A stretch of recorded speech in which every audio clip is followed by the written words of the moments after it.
অন্যদিকে বসিরহাটে পুর বোর্ড বরখাস্ত। বসিরহাটে পুরসভার বোর্ড ভাঙা হলো। পুর ও নগরোন্নয়ন মন্ত্রকের নির্দেশে ভাঙা হলো। বসিরহাট পুরসভার দায়িত্বে প্রশাসক নিয়োগ করা হয়েছে।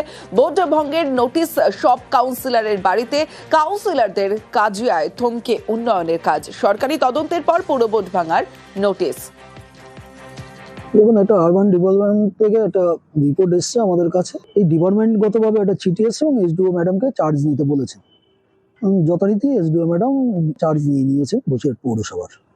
তার মানে এসডিও ম্যাডাম এরকম পৌরসভা চালাবে? আপাতত এসডিও ম্যাডাম চালাবে, যতক্ষণ না আবার কোনো দপ্তরের রিপোর্ট না আসছে ততক্ষণ এসডিও ম্যাডাম এই বোর্ডটা চালাবে। মানে বোর্ড ভেঙে দিল আর কি? বোর্ডটা ভেঙে দিল।